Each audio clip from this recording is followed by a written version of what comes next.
আজকে আমরা জ্যামিতির ষষ্ঠ পার্টটি করব।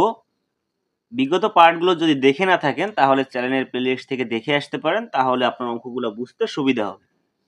এখানে এই প্রশ্নটিতে কি বলেছে, একটি ত্রিভুজের দুটি কোণের মান ৪৫ ডিগ্রি ও ৬০ ডিগ্রি হলে ত্রিভুজটির অপর কোণের মান কত? প্রথমেই আমি একটি সহজ প্রশ্ন রেখেছি আপনাদের জন্য, ধাপে ধাপে আমরা কঠিনের দিকে যাব। তাহলে দুটি কোণের মান দেওয়া আছে ৪৫ ডিগ্রি আর ৬০ ডিগ্রি।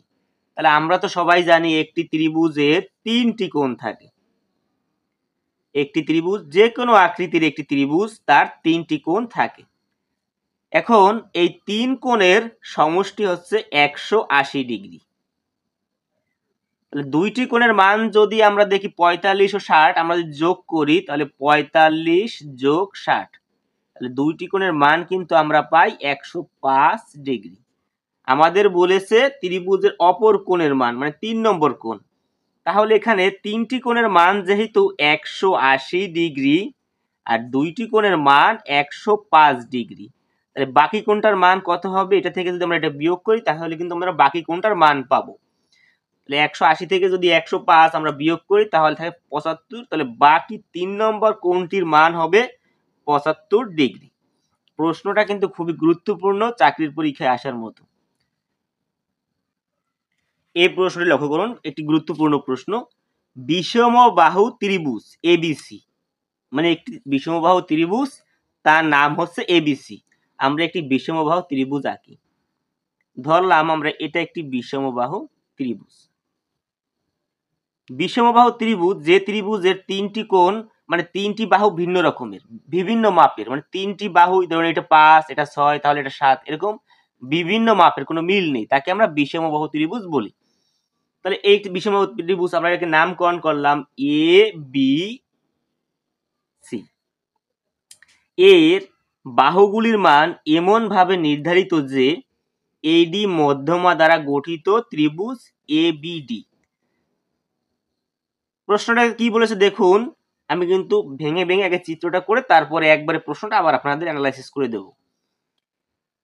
বিষমবাহু ত্রিভুজ, এই বিষমবাহু ত্রিভুজের বাহুগুলোর মান এমন ভাবে নির্ধারিত, মানে এমন ভাবে নির্ধারণ করা যে এডি মধ্যমা, এর মধ্যমা এডি।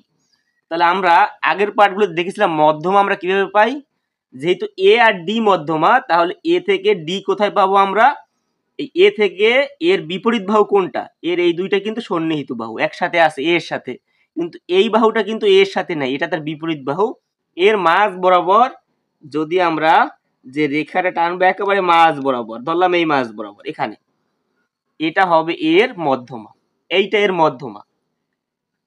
তাহলে আমরা মধ্যমা পেলাম, আর মধ্যমা মানে দুই ভাগে ভাগ করা, তাহলে এই আর এই দুইটা কিন্তু সমান, এটা যেটুকু এটাও সাথেটুকু। আচ্ছা, মধ্যমা দ্বারা গঠিত কি? ত্রিভুজ এবিডি। তাহলে এবিডি এইটুকু, এর ক্ষেত্রফল কত? এক্স বর্গমিটার।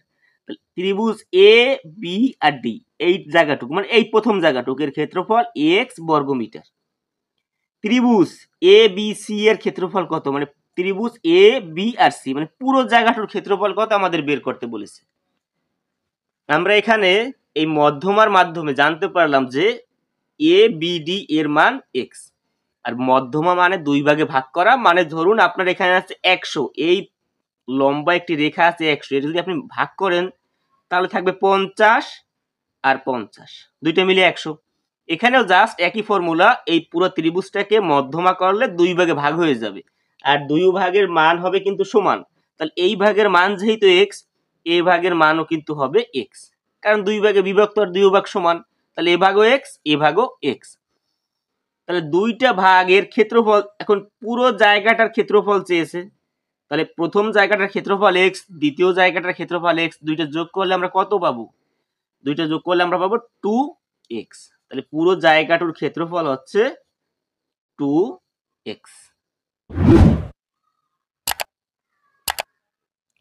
আমি আরেকবার প্রথম থেকে বলতেছি, বিষমবাহু ত্রিভুজ, একটা বিষমবাহু ত্রিভুজ এবিসি, এবিসি এর বাহুগুলোর মান এমন ভাবে নির্ধারিত যে এডি মধ্যমা দ্বারা, এই এডি মধ্যমা এর দ্বারা ত্রিভুজ এবিডি, এবিডি এই ত্রিভুজের ক্ষেত্রফল এক্স।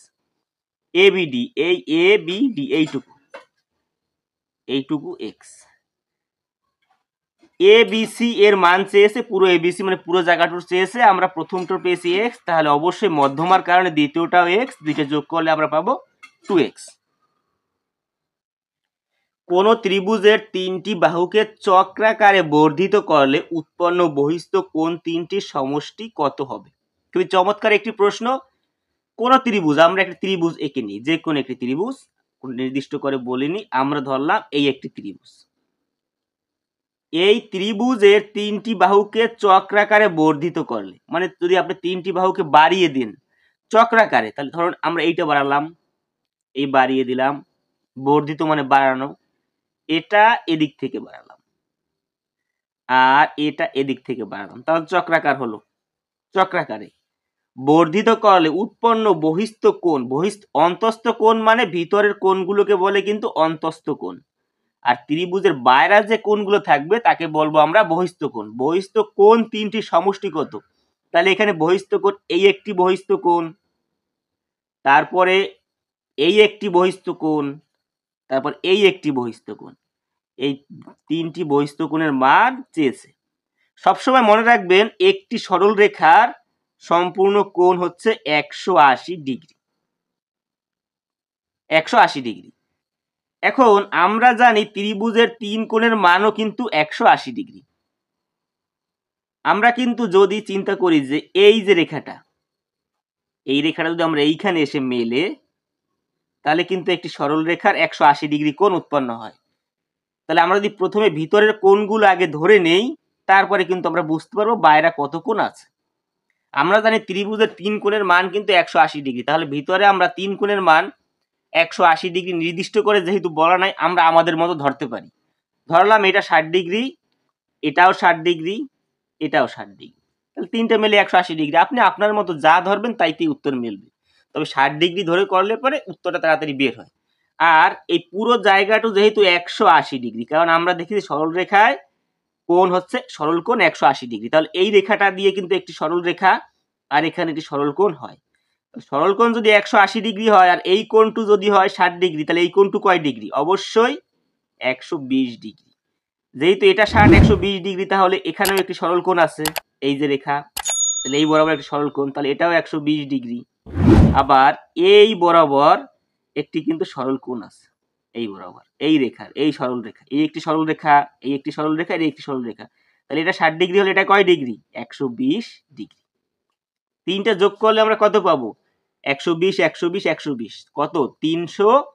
120 যোগ 120 যোগ 120, 360 ডিগ্রি। তাহলে ত্রিভুজের তিনটি বাহুকে যদি আপনি বর্ধিত করেন তাহলে পাবেন কয় ডিগ্রি? 360 ডিগ্রি। সবসময়ের জন্য এটা আপনি মুখস্থ রাখতে পারেন, বোঝানোর জন্য আমি চিত্র এঁকে বুঝালাম। ত্রিভুজের বর্ধিত যদি করেন তাহলে তিন কোণের সমষ্টি পাবেন 360 ডিগ্রি। তিনটি কোণ দেওয়া থাকলে যে সকল ত্রিভুজ আঁকা যায় তাদের কি ত্রিভুজ বলে? ধরুন একটি ত্রিভুজ, আমরা জানি ত্রিভুজে তো তিনটি কোণ থাকে। এই ধরনের একটি ত্রিভুজ, এই একটি কোণ, একটি কোণ, একটি কোণ দেওয়া থাকলে যে সকল ত্রিভুজ আঁকা যায় তাকে কি ত্রিভুজ বলে? তাহলে এখানে আমাদের যে কাজটি করতে হবে, আপনি এখানে কি ত্রিভুজ আঁকতে পারেন? সমান ত্রিভুজ, তিনটি কোণ দেওয়া আছে। আপনি যদি এটাকে, আমরা যদি মূলত আমরা এটা যদি বাড়িয়ে দিই, এই কোণটা আপনি যদি বাড়ান, চাইলেই তো কোণ বাড়লে আকৃতিও বাড়বে, কোণের মান তো আর বাড়বে না। আমরা এখানে ধরলাম এখানে আছে 90 ডিগ্রি, এই 90 ডিগ্রিকে আমরা চাইলেই কিন্তু একটু বড় করে কম্পাস দিয়ে আঁকতে পারি, কিন্তু মান কিন্তু সেই 90 ডিগ্রিই থাকবে। আর ধরলাম আমরা এটা 90 হতে হবে, এটা 40 ডিগ্রি আর এটা 50 ডিগ্রি, তাহলে এখানেও 90 ডিগ্রি, এখানেও 40 ডিগ্রি, এখানেও 50। কোণের মান কিন্তু পরিবর্তন হয়নি, আপনি আকৃতি বাড়িয়ে দিলে। তাহলে তিনটি কোণ দেওয়া থাকলে যে সকল কি ত্রিভুজ আঁকা যায় আপনার বলুন? এই ত্রিভুজের মতোই একটি সাদৃশ ত্রিভুজ আঁকা যায়, কিন্তু সমান ত্রিভুজ কিন্তু আঁকা যায় না। এটার মাপ, কোণগুলো মাপ ঠিক আছে, কিন্তু বাহুগুলো তো বেড়ে গেছে, বাহুগুলোর মান কিন্তু বেড়ে গেছে। ওইটা অতিভুজের মান বেড়ে গেছে, এই বাহুর মান বেড়ে গেছে, এই বাহুর মান বেড়ে গেছে। তাহলে সমান ত্রিভুজ তো কখনোই হবে না, সর্বসমও হবে না, সমানুপাতিক হবে না, হবে সদৃশ ত্রিভুজ। কিরকম? কারণ এই ত্রিভুজের কোণগুলো সমান, তার জন্য এরা কি হবে? সদৃশ ত্রিভুজ। একটি ত্রিভুজের তিনটি কোণের অনুপাত 6:8:10 হলে বৃহত্তম কোণের পরিমাণ কত? খুবই চমৎকার একটি প্রশ্ন, চাকরির পরীক্ষার জন্য এই প্রশ্নটা কিন্তু খুবই গুরুত্বপূর্ণ। এখানে তিনটি কোণ অনুপাত দেওয়া আছে, অনুপাত দ্বারা আমরা বুঝতে পারতেছি এই কোণটা কিন্তু সব থেকে বড়। এখন এখানে আমরা কি করব? আমরা বৃহত্তম কোণ, সব থেকে বড় কোণ, মানে অনুপাত এর হিসাবে আমরা বুঝতে পারলাম এই কোণটা কিন্তু সব থেকে বড়, কারণ 10। আমরা এখানে যে কাজটি করব, এখানে অনুপাত দ্বয়ের যোগফল করব। অনুপাত দ্বয়ের যোগফল করি 6+8+10। শর্টকাটে আমরা যেটা করতে পারি, এটা কিন্তু শর্টকাট বলেন আর বেসিক বলেন, আমরা কিন্তু এই নিয়মেই সবসময় বের করে থাকি। কার কোণ বাইর করব? বৃহত্তম কোণ। বৃহত্তম কে? 10, তাহলে উপরে দেব 10। কত ডিগ্রি? আমরা ডিগ্রিতে বের করব, এই জন্য আমরা যেহেতু ত্রিভুজ বলেছে, ত্রিভুজের তিন কোণের সমষ্টি কত? 180 ডিগ্রি, তাহলে আমরা 180 এখানে গুণ করে দেব। শতকরায় বললে কিন্তু আমরা 100 গুণ করি, কিন্তু এখানে তো কেন 100 গুণ করি? কারণ পার্সেন্ট মানে শতকরা, মানে 100। আবার ত্রিভুজের মাপ কত? 180 ডিগ্রি, তাই কিন্তু আমাদের 180 ডিগ্রি দিয়েই গুণ করতে হবে। এরপরে যদি আমরা যোগ করি, আমরা নিচে পাবো 24, আর এখানে থাকবে 180। এরপরে যদি আমরা কাটাকাটি করি, একে 12 দিয়ে কাটলে 12 দুগুণে 24, আর একে 12 দিয়ে 12 কে 12, 5 বরং 60, 15। আবার 2 দিয়ে যদি 10 কে কাটি তাহলে 5, 5 15 কত? 75। তাহলে বৃহত্তম কোণের মান কত ডিগ্রি? 75 ডিগ্রি। এটাই হবে সঠিক অ্যান্সার। চাইলে আপনি এটা ক ধরেও করতে পারেন, যে একবারে সমীকরণ গঠন করে প্রশ্ন মতে 6 যেহেতু ছোটটা ধরলাম আমরা ক, 6 ক, পরেরটা ধরলাম 8 ক, তারপরে ধরলাম 10 ক, সমান তিনটি মিলে কয় ডিগ্রি? 180 ডিগ্রি। তিন ত্রিভুজের তিন কোণের মান 180, যোগ করলে পাবো আমরা 24 ক সমান 180। তাহলে ক সমান 180 ভাগ 24, 12 দিয়ে যদি আমরা কাটি তাহলে আমরা কত পাই? আমরা এটা একভাবে আমরা সব থেকে বড়টা বের করব, তাহলে 10 ক দিয়ে আমরা করি, অর্থাৎ 10 ক সমান কত ডিগ্রি সেটা আমাদের একবারে বের হয়ে যাবে। তাহলে 180 গুণ 10 ভাগ হচ্ছে যে 24। কতে বের করতে গেলে এখানে কিন্তু দশমিকে আসবে, তারপরে সেটা আবার 10 কতে কনভার্ট করতে গেলে উত্তর সেই 75ই আসবে, কিন্তু একটু ঝামেলা। এই জন্য আমরা একবারে যদি করি ক সমান এত ডিগ্রি, তাহলে আমাদের কার মান চাই সব থেকে বড়, তাহলে একে 10 ক, তাহলে 10 ক সমান কত ডিগ্রি? কাটাকাটি যদি করি, 2 দিয়ে কাটলে 12 দুগুণে 24, আর এখানে 12 দিয়ে কাটলে হবে 15, 2 দিয়ে কাটলে হবে 5, 5 15 75। এভাবেও কিন্তু আমরা অ্যান্সার বের করতে পারি। একটি সমদ্বিবাহু সমকোণী ত্রিভুজের অতিভুজের দৈর্ঘ্য 10 সেন্টিমিটার হলে ত্রিভুজটি ক্ষেত্রফল কত? প্রশ্নটি আমি আরেকবার পড়ছি। একটি সমদ্বিবাহু সমকোণী ত্রিভুজ। সমদ্বিবাহু সমকোণী ত্রিভুজ কি? আমরা তো জানি সমকোণী ত্রিভুজে 90 ডিগ্রি একটি কোণ থাকে, এখানে 90 ডিগ্রি। আর সমদ্বিবাহু মানে কি? দুই বাহু সমান। তাহলে আমরা ধরলাম এই বাহু 10, এই বাহু 10, আর অতিভুজের মান তো সবসময় বেশি হবেই। এই তাহলে আমাদের বলেছে কি, একটি সমদ্বিবাহু সমকোণী ত্রিভুজের অতিভুজের দৈর্ঘ্য কত? 10, তাহলে এইটা অতিভুজ, অতিভুজ 10, আর এই দুইটা কিন্তু সমান, কারণ সমদ্বিবাহু। 10 হলে ত্রিভুজের ক্ষেত্রফল কত? মানে ভিতরের জায়গাটা বের করতে বলেছে। আমরা জানি ত্রিভুজের ক্ষেত্রফলের সূত্র কি? হাফ ইন্টু ভূমি গুণ উচ্চতা। তাহলে হাফ ইন্টু, এটা ভূমি, আমরা ধরলাম এটা ভূমি, আর এটা উচ্চতা।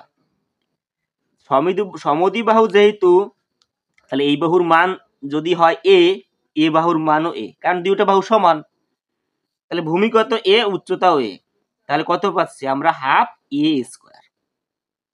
এটাই হচ্ছে কিন্তু আমাদের ক্ষেত্রফল, হাফ এ স্কোয়ার। কিন্তু আমাদের এর মান নেই। যদি আমরা এর মান পেতাম তাহলে খুব সহজেই কিন্তু আমরা এ স্কোয়ার এর মান বসিয়ে দিতে পারতাম। তাহলে আমরা কি করতে পারি? আমরা যদি এর মান বের করতে যাই, তাহলে আমরা যে কাজটি করতে পারি, অতিভুজ স্কোয়ার সমান সমান পিথাগোরাসের সূত্র ভূমি স্কোয়ার প্লাস লম্ব স্কোয়ার, এটা আমরা ব্যবহার করতে পারি। অতিভুজ আমাদের আছে 10, 10 এর স্কোয়ার, ভূমি কত? এ, তার উপরে কি স্কোয়ার, লম্ব কিন্তু যা তাই, তার উপরে স্কোয়ার। তাহলে 100 আর এখানে a স্কয়ার যোগ করলে হবে 2a²। আমরা যদি a স্কয়ার এই পাশে আনি তাহলে কি হবে ভাগ, মানে এই 2 এই পাশে আনলে হবে ভাগ আর ও পাশে থাকবে a স্কয়ার। তাহলে a স্কয়ার সমান কত পাচ্ছি আমরা 50। যদি ঘুরিয়ে লিখি a স্কয়ার সমান সমান এইটা ওই পাশে গেলে হবে 50। তাহলে a স্কয়ারের মান কিন্তু আমরা পেয়ে গেছি। এখন যদি আমরা এখানে হাফের পরে a স্কয়ারের মানটা বসিয়ে দিই, তারপরে 2 দিয়ে কাটাকাটি করলে 25। তাহলে ত্রিভুজটির ক্ষেত্রফল কত? 25 বর্গ সেমি। এই ঘ নম্বর হবে এখানে সঠিক অ্যান্সার। আজকের পার্ট এ পর্যন্তই। ভিডিওটি যদি আপনাদের ভালো লাগে তাহলে লাইক, কমেন্ট এবং শেয়ার করবেন। আর এই ধরনের ভিডিও যদি আপনারা আরো পেতে চান অবশ্যই চ্যানেলটি সাবস্ক্রাইব করবেন। ধন্যবাদ সবাইকে।